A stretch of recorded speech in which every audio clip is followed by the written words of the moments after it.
घर में आज का माहौल बिल्कुल अलग था। हवाओं में अजीब सी बेचैनी घुली हुई थी, जैसे किसी बड़े तूफान से पहले की खामोशी। वसुंधरा की आंखों में आज डर नहीं, बल्कि एक अजीब सा सुकून था, और देव के चेहरे पर पहली बार कोई फैसला साफ झलक रहा था। आज कुछ बदलने वाला था, और यह बदलाव पूरे घर की नींव हिला देने वाला था। सबकी निगाहें चंद्रिका पर टिकी हुई थी। वही चंद्रिका जो अब तक खुद को इस घर की मर्यादा, संस्कार और सच की देवी बताती आई थी। लेकिन आज उसका असली चेहरा सबके सामने आने वाला था। अचानक देव आगे बढ़ता है और ऊंची आवाज में कहता है कि अब बहुत हो चुका। अब कोई झूठ, कोई चालाकी, कोई साजिश नहीं छुपेगी। देव के हाथ में कुछ कागज होते हैं, कुछ सबूत, और उसकी आंखों में गुस्सा नहीं, बल्कि सच्चाई का आत्मविश्वास होता है। देव सबके सामने एक एक कर चंद्रिका के सारे राज खोलता है। कैसे उसने वसुंधरा को इस घर में अपमानित करवाया, कैसे हर बार उसे गलत साबित किया, कैसे उसने घर के लोगों को उसके खिलाफ भड़काया। देव बताता है कि जिन हादसों को किस्मत कहा गया, वो दरअसल चंद्रिका की सोची समझी चालें थी।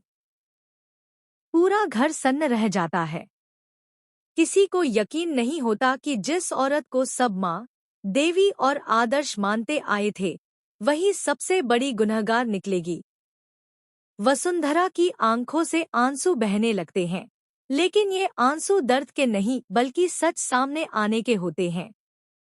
सालों का अपमान, ताने, अकेलापन और टूटन आज शब्दों में बदलकर सबके सामने खड़े थे। चंद्रिका की जुबान लड़खड़ाने लगती है।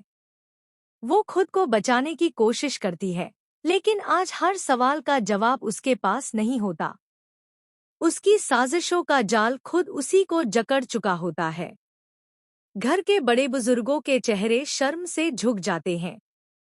किसी को अपनी गलती का एहसास होता है तो किसी को अपनी आंखों पर बंधी पट्टी दिखने लगती है। चंद्रिका को पहली बार एहसास होता है कि आज उसका डर खत्म नहीं, बल्कि शुरू हुआ है। उसका घमंड, उसकी ताकत और उसकी झूठी इज्जत सब मिट्टी में मिल जाती है। लेकिन कहानी यहीं खत्म नहीं होती। असली झटका तो अब आने वाला होता है। देव अचानक सबके सामने यह ऐलान करता है कि वो इस घर में अब एक पल भी नहीं रुकेगा। जिस घर में सच को कुचला गया हो, जहां प्यार को कमजोरी समझा गया हो, वहां रहना अब उसके लिए मुमकिन नहीं। देव कहता है कि वो वसुंधरा के साथ